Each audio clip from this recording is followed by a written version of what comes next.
Assalamualaikum warahmatullahi wabarakatuh. Hai semuanya, selamat datang di pembelajaran geografi. Saya Fazria Yusna dari kelas 12 IPS 2 dan teman-teman saya Alif, Alia, Kiza, dan Alfarazi kali ini akan menjelaskan materi tentang apa sih wilayah dan perwilayahan itu. Jadi langsung aja kita simak pembahasannya. Wilayah adalah ruang yang merupakan kesatuan geografis beserta segenap unsur terkait padanya yang batas dan sistemnya ditentukan berdasarkan administratif dan aspek fungsional. Dapat disimpulkan, wilayah adalah area permukaan bumi yang dibatasi oleh kenampakan tertentu yang bersifat khas dan membedakan wilayah tersebut dengan wilayah lainnya. Misalnya, wilayah hutan berbeda dengan wilayah pertanian, wilayah kota berbeda dengan pedesaan. Pembagian wilayah 1. Wilayah formal Uniform Region. Wilayah yang dijadikan berdasarkan keseragaman atau komunitas tertentu, misalnya berdasarkan kriteria fisik atau alam maupun kriteria sosial budaya. 1. Wilayah formal berdasarkan kriteria fisik didasarkan pada kesamaan topografi, jenis batuan, iklim, dan vegetasi. Misalnya wilayah pegunungan kapur kars, wilayah beriklim dingin, dan wilayah vegetasi mangrove. 2. Wilayah formal berdasarkan kriteria sosial budaya, misalnya wilayah suku Banjar, wilayah industri tekstil, dan wilayah pertanian sawah basah. 2. Wilayah fungsional nodal region, wilayah yang dicirikan dengan kegiatan yang saling berhubungan antara beberapa pusat kegiatan secara fungsional. Misalnya wilayah Jabodetabek secara fisik memang berbeda heterogen, namun secara fungsional saling berhubungan dalam memenuhi kebutuhan hidup di setiap wilayah. Perwilayahan regionalisasi adalah suatu proses penggolongan wilayah berdasarkan kriteria tertentu. Klasifikasi atau penggolongan wilayah dapat dilakukan secara formal maupun fungsional.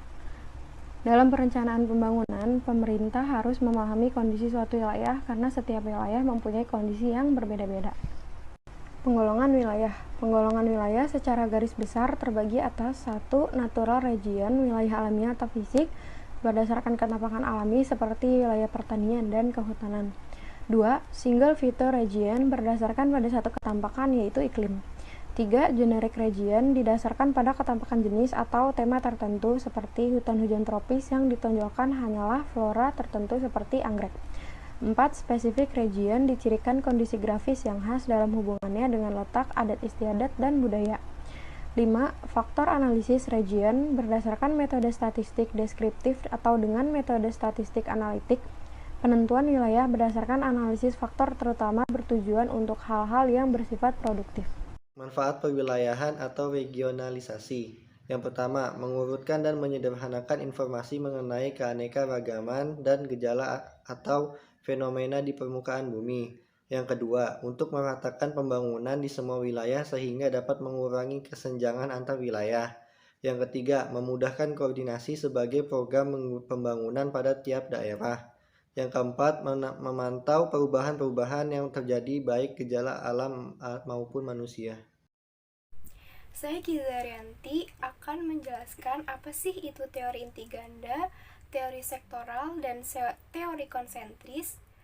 Oke, yang pertama ada teori inti ganda, yaitu hasil pengamatan yang menunjukkan bahwa sebagian kota besar tidak tumbuh hanya dengan satu inti, melainkan ada beberapa inti yang terpisah. Di dalam teori inti ganda ini ada beberapa asumsi. Yang pertama, perbedaan fasilitas. Yang kedua, munculnya beberapa zona khusus untuk perekonomian. Dan yang terakhir, adanya pemisah zona tempat tinggal.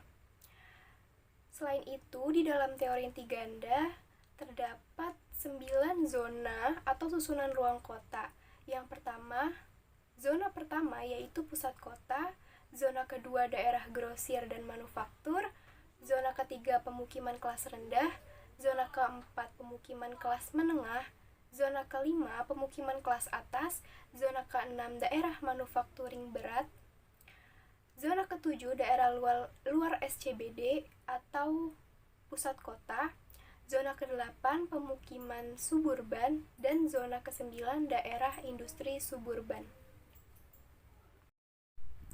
Yang kedua, ada teori sektoral yang dikemukakan oleh Homer Hoyt, yaitu pengelompokan penggunaan lahan kota menjulur sehingga seperti potongan kue tar.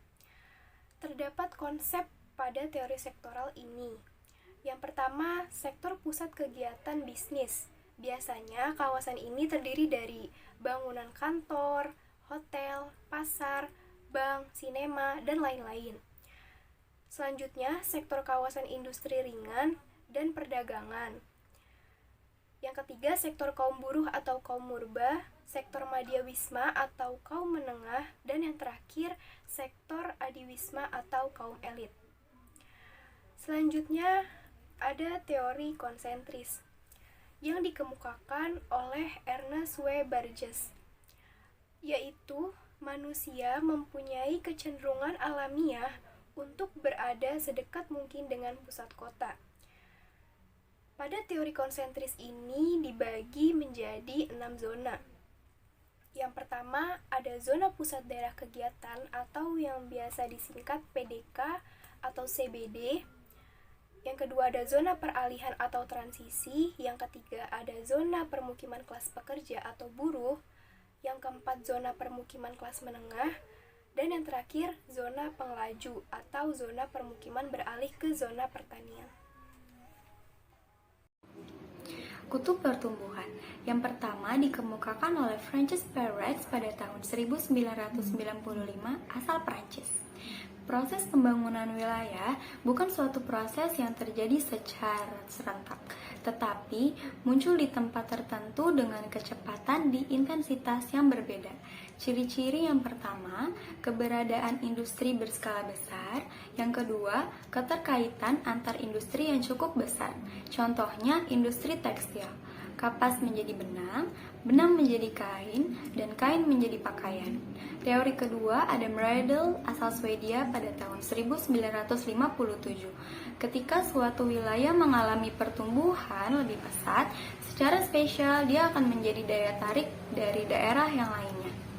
Dampak negatif dari teori Riedel, yang pertama ada backlash effect, yaitu pertumbuhan yang menyebabkan perpindahan modal dan SDM. Yang kedua, spread effect, yaitu penyebaran pembangunan dari pusat ke sekitarnya. Teori gravitasi. Teori gravitasi pertama kali dicetus oleh Sir Isaac Newton pada tahun 1687.